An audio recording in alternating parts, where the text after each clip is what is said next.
The last thing I remembered was the smell of linseed oil and the metallic tang of blood. I was in my private studio, the one Henri called my little hobby room. I had just finished The Veiled Sun, a canvas that felt like the culmination of my soul. I had turned to show him, my heart full of the naive hope that he would finally be proud of me. Instead, I saw the cold, sharp edge of a palette knife, and then the crushing weight of his hands. "You're a genius, Clémentine," Henri had whispered into my ear as the world began to fade. "But the world only pays for the dead. You'll be my greatest discovery. Posthumous masterpieces by Henri's late, tragic wife. I'll be the king of the Rive Gauche, and you'll be the ghost who built his throne." Then, darkness. A cold, absolute void. I gasped, my lungs burning as if I had been underwater for a century. But I wasn't in the studio. I wasn't on the floor. I was standing. The air was thick with the scent of expensive lilies and vintage champagne. The hum of 100 sophisticated voices vibrated against my eardrums. A toast, a familiar, oily voice rang out. I blinked, my vision clearing. I was wearing my vintage Chanel silk gown. My hand was gripped tight around the stem of a crystal flute. I looked up and saw Henri. He looked radiant, his tuxedo impeccable, his face glowing with a triumphant light that made my stomach turn into a knot of ice. We were at the gallery door. My paintings were hanging on the walls, but the plaques beneath them didn't bear my name. They bore his. "To my beautiful wife and muse, Clémentine," Henri said, raising his glass to the crowd. He stepped closer, sliding a possessive arm around my waist. I felt a violent shudder go through me, but I forced my muscles to stay still. Without her inspiration, these works would never have come to light. We are a partnership of soul and brush. The crowd erupted in polite applause. I looked at the canvas nearest to me, The Veiled Sun. He hadn't even waited for me to be cold before he hung it under his name. "Are you all right, Sherry?" Henri whispered, his breath hot against my cheek. "You look as though you've seen a ghost." "I think I have, Henri," I said, my voice sounding like it was coming from a great distance. "I think I'm looking at one right now." He chuckled, thinking I was being poetic. He squeezed my waist, a subtle warning to keep playing the part of the silent, decorative wife. "Stay charming. Bastien is here. If he gives us a glowing review tomorrow, we're set for life." I looked across the room and saw him. Bastien. Henri's best friend, the most feared art critic in Paris, and the only man who had ever looked at my work and truly seen it. He was standing by a landscape I had painted in a fevered dream of blue and gold. He wasn't looking at the painting, though. He was looking at me. His eyes were dark, intelligent, and filled with a simmering intensity that made my heart hammer. He didn't look like a friend of Henri's. He looked like a man who knew a secret. "Excuse me, Henri," I said, stepping out of his grasp. "I need some air." "Don't be long," Henri said, his eyes already scanning the room for more important people to impress. "The director wants a photo." I walked toward the balcony, but a hand caught mine in the shadows of a heavy velvet curtain. It was Bastien. "You're trembling, Clémentine," Bastien said, his voice a low, melodic baritone. "It's just the excitement, Bastien." I lied, my heart racing. He stepped closer, leaning in so that his lips were inches from my ear. The scent of him, smoke and expensive paper, surrounded me. "Don't lie to me. I've spent 3 hours looking at these new works of Henri's. I've seen the brushwork. I've seen the way the light breaks in the corner of the canvas." He paused, his hand sliding up my arm to rest on my shoulder. "I've seen your signature hidden in the brushwork, Clémentine. In the strokes of the sun. He can't hide it anymore. Not from me." I looked up at him, my eyes wide. "Bastien." "He's a thief," Bastien whispered, his gaze dropping to my lips for a fraction of a second before meeting my eyes again. "And I think it's time the world saw the real artist." The cool night air of the Rue de Rivoli rushed over me like a benediction, but it couldn't wash away the feeling of Henri's hands on my skin. I stood on the balcony of the Galerie d'Or, my fingers white-knuckled as I gripped the wrought iron railing. Below, The lights of Paris blurred into a shimmering river of gold and shadow. I was alive. I was breathing. But I was trapped in a timeline where my murderer was being hailed as a visionary. "You look as though you're deciding whether to jump or to fly," Bastien said behind me. I didn't turn around. I knew the silhouette of his voice, deep, steady, and carrying a weight of sincerity that Henri had never possessed. "The fall would be shorter than the lie I'm currently living, Bastien," I said. I felt him move closer until he was standing beside me, his presence a warm shield against the biting wind. He didn't look at the view, he looked at me.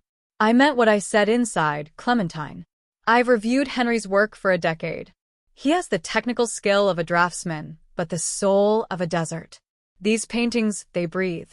They bleed. He didn't paint them. "He's my husband," I whispered, the word tasting like ash in my mouth. "To accuse him is to destroy our life. My life."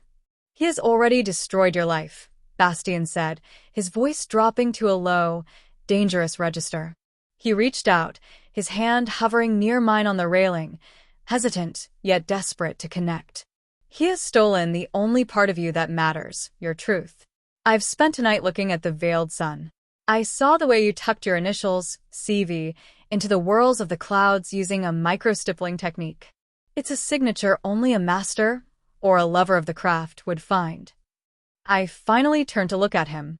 Bastien was the man Henri called his brother-in-arms, the man who had supposedly stood by Henri through every failed exhibition. To hear him speak this way was a betrayal of a different kind, a righteous one. "Why are you telling me this?" I asked, my heart hammering against my ribs. "You could lose everything by exposing him. Your reputation as a critic is built on your discernment. If you admit you've been praising a fraud—" "I haven't been praising a fraud," Bastien said, stepping closer.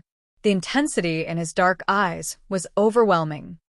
"I've been praising you, even when I didn't know your name was on the palette. I'm not doing this for the art world, Clémentine.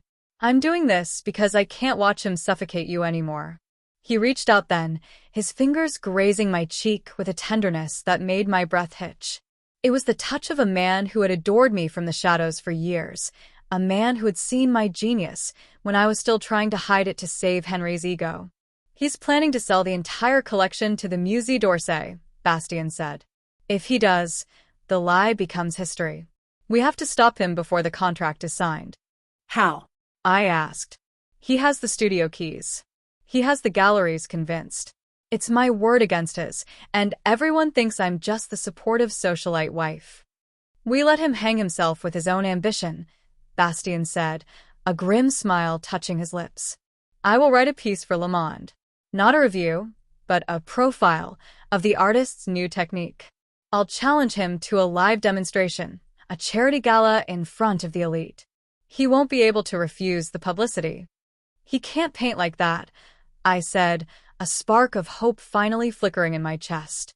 "He doesn't understand the layering. He doesn't know how I mix the pigments with crushed lavender to hold the light."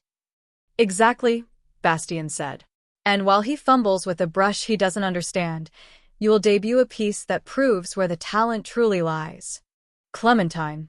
Henri's voice cut through the air like a whip. He was standing in the doorway, his silhouette framed by the garish light of the gallery. His face was a mask of forced joviality, but I saw the suspicion lurking in the set of his jaw. "There you are," Henri said, walking toward us. He draped a heavy arm over my shoulders, pulling me away from Bastien. "Bastien, my friend, you're monopolizing my muse. I need her for the investors." "I was just telling your wife that her influence is the talk of Paris, Henri," Bastien said, his voice perfectly neutral, his eyes never leaving mine. "Your new work is quite revealing." "Isn't it?" Henri laughed, squeezing my shoulder a little too hard. "Come, chérie. The world is waiting for the great Henri Valois." I looked back at Bastien one last time as Henri led me away. He stood in the shadows of the balcony, a silent sentinel of the truth. I realized then that I wasn't just fighting for my art. I was fighting for the woman Bastien saw, the one who was finally ready to stop being the ghost and start being the storm. The Valois apartment was a sprawling, Haussmann-style masterpiece of gilded moldings and tall windows, but to me, it felt like a mausoleum. Every morning, Henri would sit at the head of the marble breakfast table, surrounded by newspapers praising his genius, while I poured his coffee in a silence that felt like a scream. "The Figaro calls the brushwork muscular yet ethereal," Henri said, snapping the paper shut with a satisfied smirk. He looked at me, his eyes cold and assessing. "They're asking for a follow-up series, Clémentine. Something more aggressive. I need you to get back into the studio. I'm feeling a bit of a block today." "A block, Henri?" I asked, my voice as smooth as the silk robe I wore. "Or is it just that you don't know how I achieved the texture in the foreground of the veiled sun?" Henri's face darkened, a flash of the man who had choked the life out of me appearing for a split second. He reached across the table and gripped my wrist, his thumb pressing into the bone. "Don't get clever, Sherry. You are the hands. I am the head. Without my name, those canvases are just expensive rags. You want to keep this life? You want the Chanel and the galas? Then go upstairs and inspire another masterpiece." "I understand, Henri," I said, pulling my hand away. "I'll start something new immediately." I retreated to the studio, the room where I had once died. I locked the door and leaned against it, my heart hammering. The scent of turpentine was a trigger, a ghost of the murder that hadn't happened yet. But I didn't reach for the brushes Henri had set out for me. I reached for the hidden floorboard beneath the heavy oak cabinet. Inside were the pigments Bastien had smuggled to me during the exhibition, rare, crushed minerals that Henri wouldn't know how to use. A knock at the door made me jump. "Clémentine?" "It's Bastien," he called out. Henri invited me over to discuss the profile for the magazine. "He's in the parlor on a business call. May I come in?" I unlocked the door and pulled him inside, relocking it instantly. Bastien looked at the empty easel, and then at me. He looked worried, his brow furrowed in a way that made me want to reach out and smooth the lines away. "He's pushing you, isn't he?" Bastien asked, his voice a low rumble of concern. "He wants another series," I said, pacing the small room. "He thinks he can keep the lie going forever." He called me the hands. "He thinks I'm a tool, Bastien." Bastien stepped into my path, catching my shoulders. His touch was firm, grounding, and entirely different from Henri's. "You are the soul of Parisian art, Clémentine. Let him think you're working for him. Let him believe he's in control. While he's busy preening for the critics, you and I are going to prepare the execution." "The live demonstration," I whispered. "Bastien, if I fail, if he finds out." "He won't," Bastien said, his gaze dropping to my lips before he quickly looked back into my eyes. "I've scheduled the gala for 3 weeks from today. I've told the board it's a process reveal. Henri is so arrogant, he actually thinks he can fake it. He's been watching YouTube videos on oil layering, the fool." I couldn't help it. I let out a soft, genuine laugh. "He thinks art is a recipe you can follow?" "He has no idea that art is a haunting," Bastien said. He reached into his coat pocket and pulled out a small, leather-bound notebook. "I've written the first draft of the expose. It's a chemical analysis of the paint. I've pointed out that Henri's new style uses a specific lavender oil base that hasn't appeared in any of his work from the last 10 years. The world will start asking questions before the gala even begins." "You're risking your entire career for this," I said, searching his face. "Why, Bastien? You were his best friend." "I was his friend because I admired his ambition," Bastien said, his voice dropping to a whisper as he leaned closer. "But I became your protector because I fell in love with your light. I've watched you disappear for years, Clémentine. I won't let him blow out the candle this time." The air in the studio grew thick with a sudden, electric tension. I could see the flecks of gold in his dark eyes, the way his breath hitched as I stayed within his reach.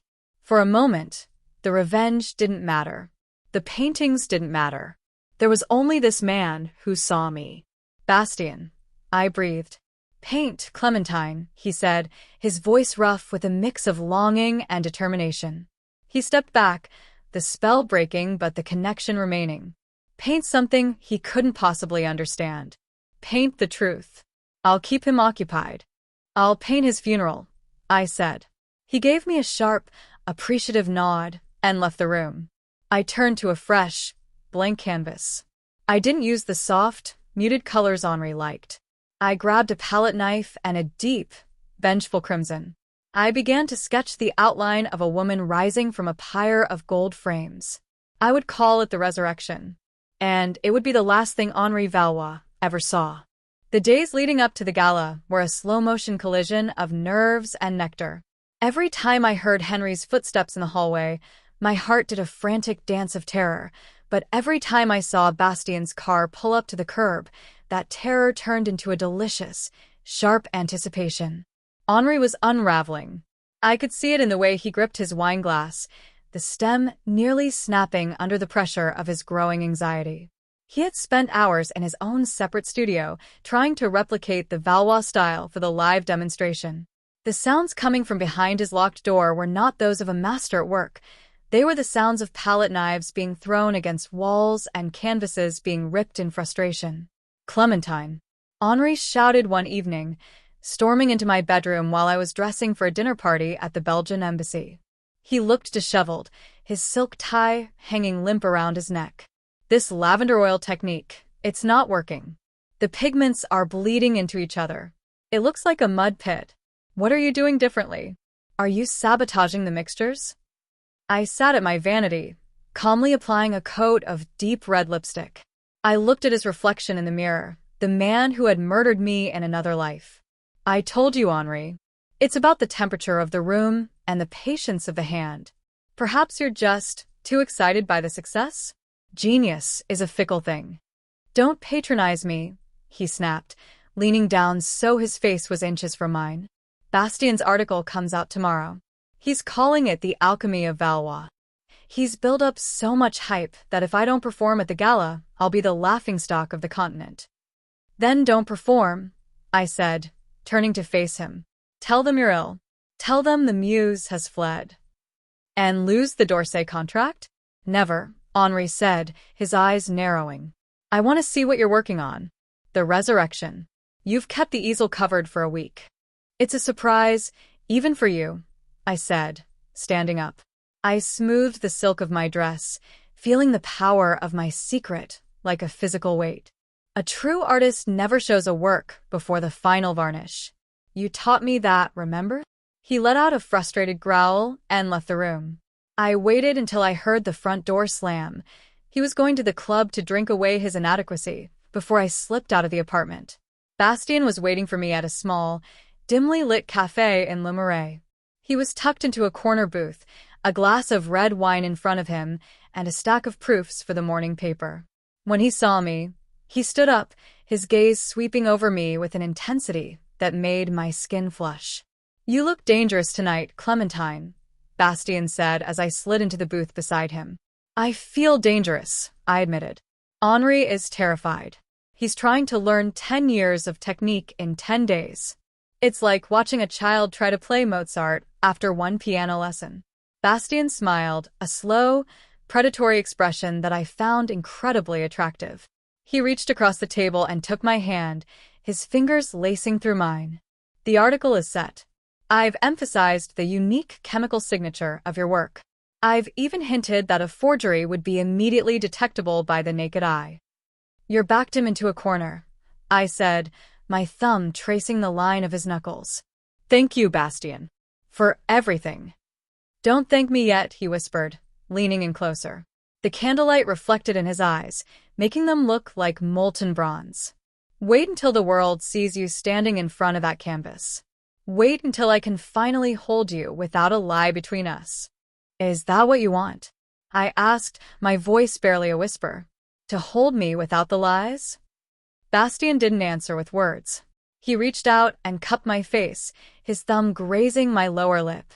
The world around us, the clinking of glasses, the chatter of the cafe, faded into a dull hum. "I want to be the man who stands beside the artist, not the one who hides her," he said. He leaned in, and for a heartbeat, I thought he would kiss me. The tension was a living thing, a masterpiece of desire and danger. But he stopped just an inch away, his breath warm against my lips.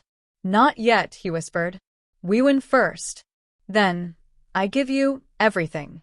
He pulled back, and I felt the loss of his touch like a cold draft.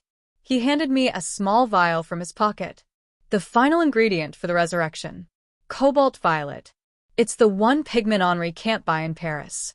Use it for the highlights of the woman's eyes. The eyes of the ghost, I said, taking the vial. The eyes of the survivor, Bastien corrected. I left the cafe with the vial clutched in my hand, my heart soaring. The trap was set, the romance was a slow-burn fire, and Henri Valois had no idea that his muse was about to become his executioner. The morning of the Gala de la Renaissance broke over Paris in a wash of pale, indifferent gray. Inside our apartment, the air was thick with the scent of scotch and desperation.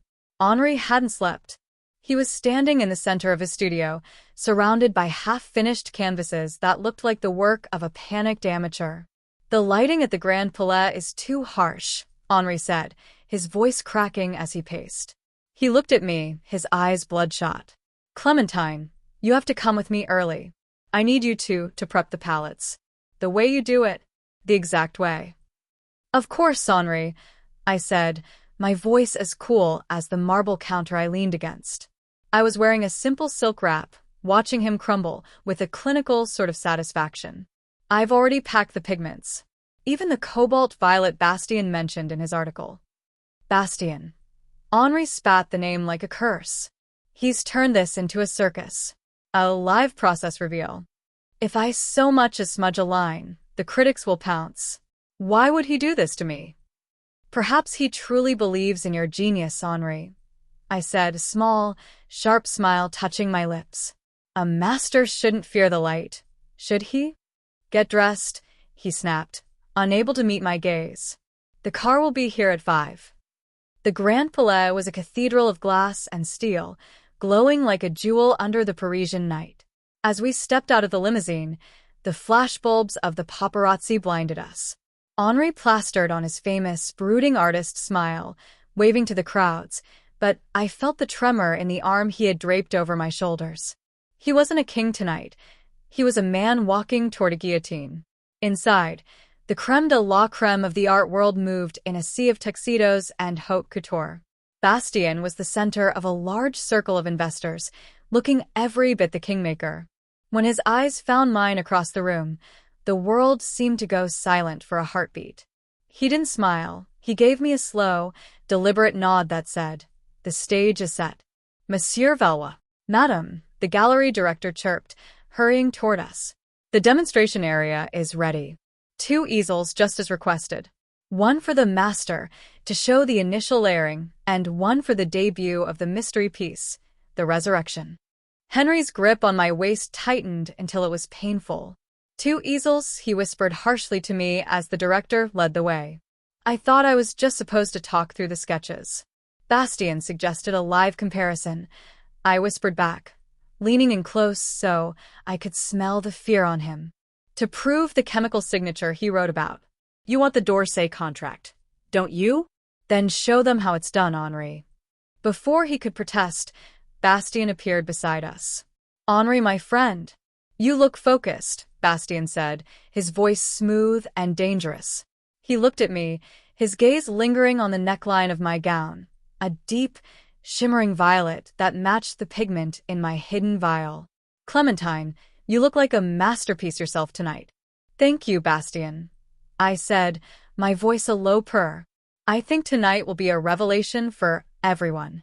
I need a drink, Henri muttered, pulling away to find the bar. Bastien stepped into the space Henri left behind. He leaned down, pretending to adjust the velvet rope of the display.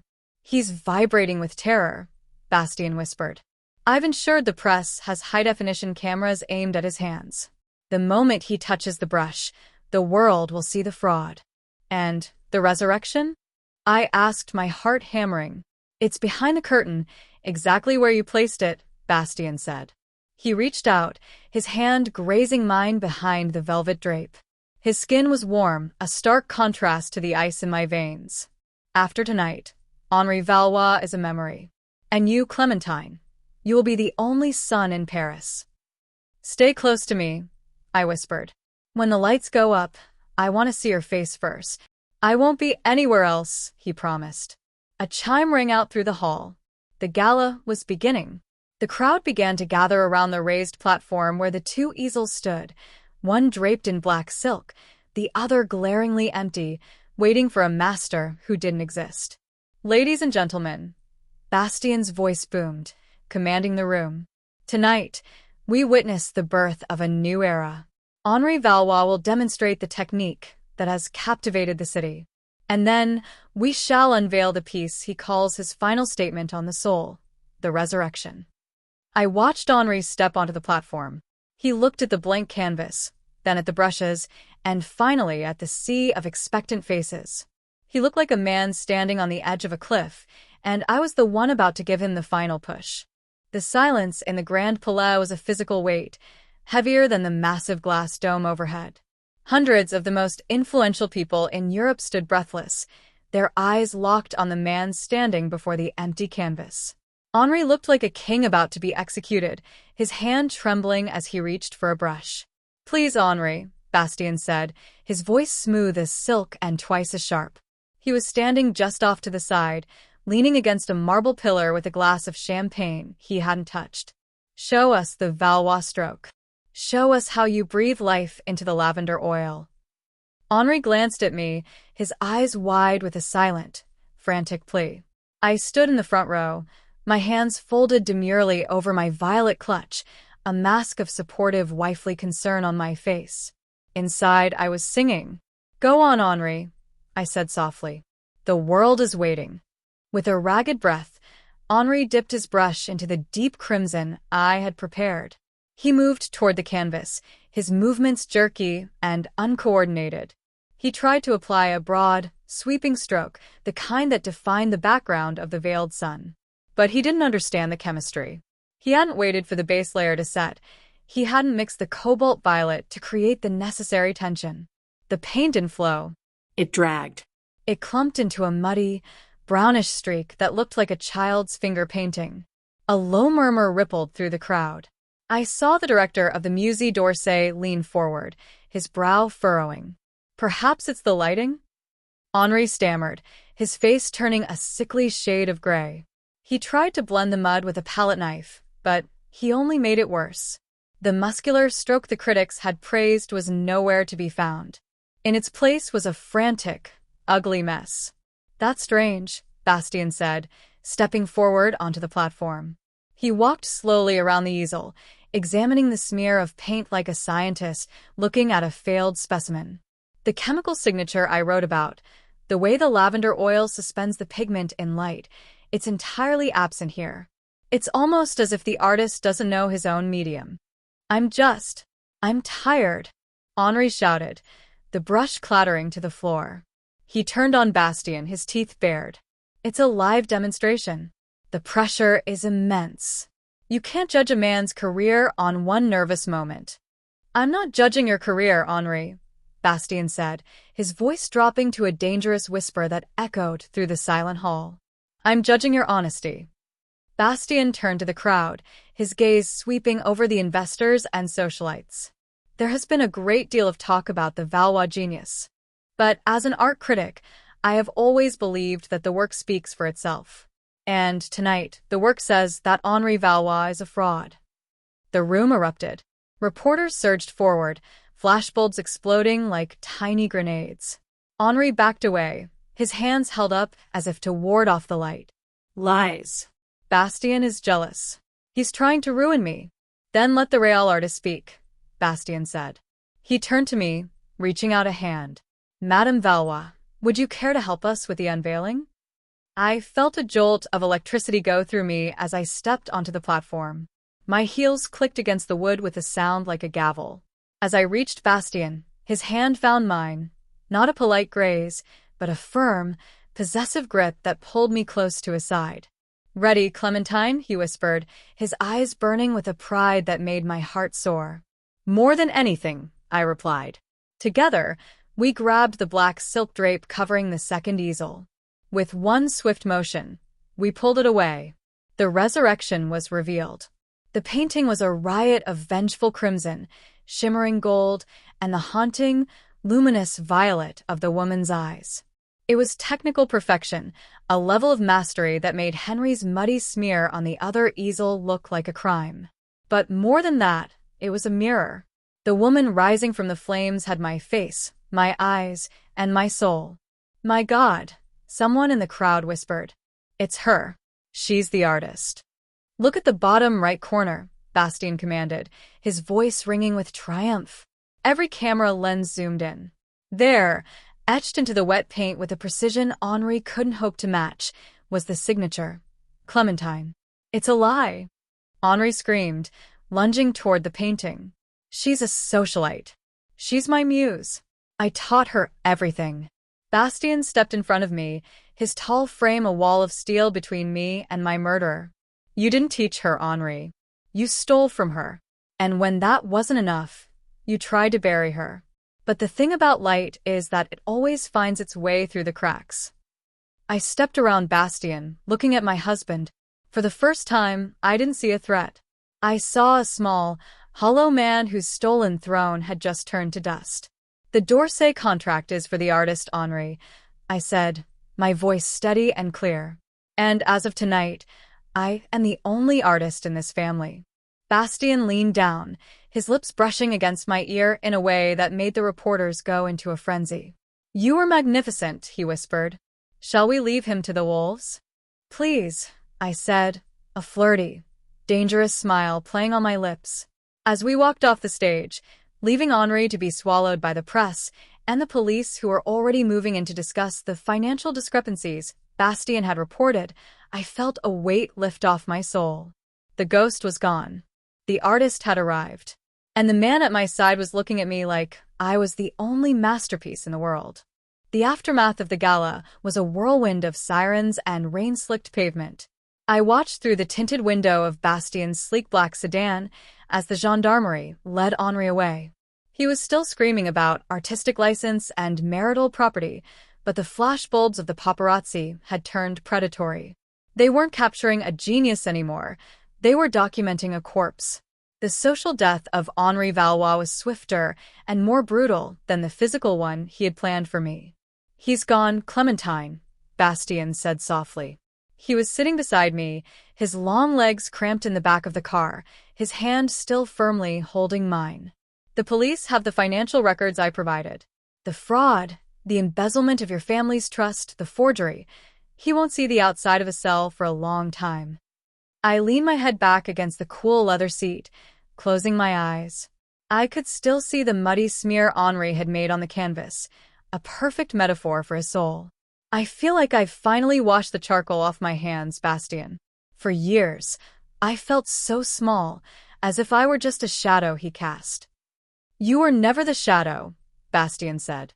He shifted, turning toward me in the dim light of the car's interior. You were the light that made the shadow possible.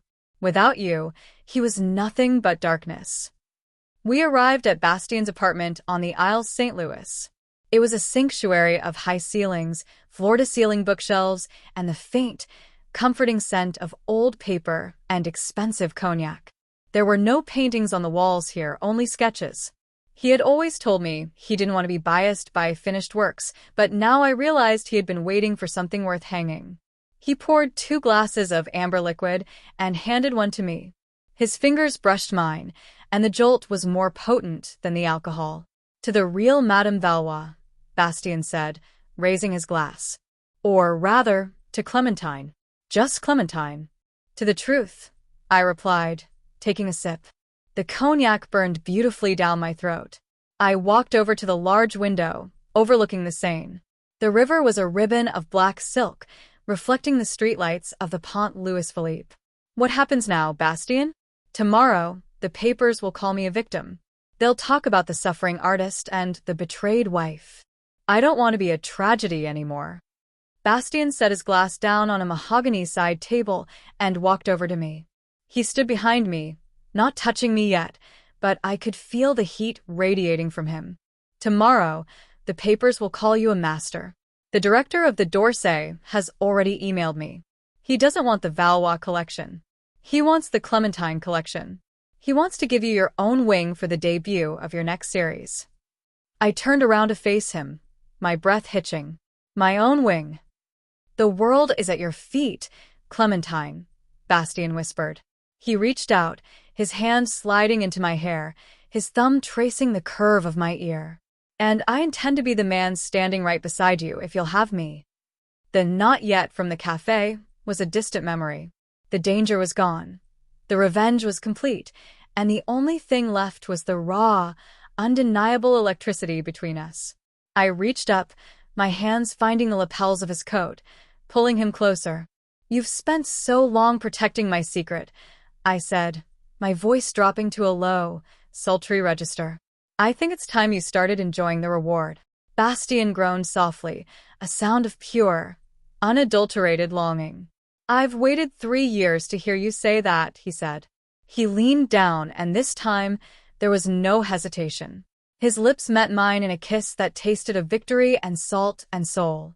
It was deep, hungry, and filled with the promise of 1,000 mornings where I wouldn't have to hide who I was. As he swept me up in his arms and carried me toward the bedroom, I looked back at the window one last time. The sun would be rising soon over Paris, and for the first time in 2 lives, I knew exactly who would be there to greet it with me. I wasn't a muse, a wife, or a ghost. I was an artist. And I was loved. 1 year later, the Musée d'Orsay did not smell of death or linseed oil. It smelled of success, of expensive perfume, aged paper, and the crisp, clean air of a Parisian spring. I stood in the center of the Salle Clémentine, a wing dedicated entirely to my new series, The Light Between Shadows. The walls were covered in canvases that Henri would never have understood. They were bold, textured, and vibrantly alive. I wore a gown of liquid gold that made me look like one of my own highlights, my hair swept up to reveal the diamond earrings Bastien had given me for the opening. "You're staring at the resurrection again," a voice rumbled behind me. I turned to see Bastien. He looked magnificent in a black velvet dinner jacket, his eyes soft as they swept over me. He wasn't the critic tonight. He was the man who had walked through the fire at my side. "I'm just remembering the girl who painted it," I said, a small smile playing on my lips. She was so frightened. She thought she was a ghost. "She was a queen in waiting," Bastien said, stepping closer. He reached into his pocket and pulled out a small, folded clipping from Le Figaro.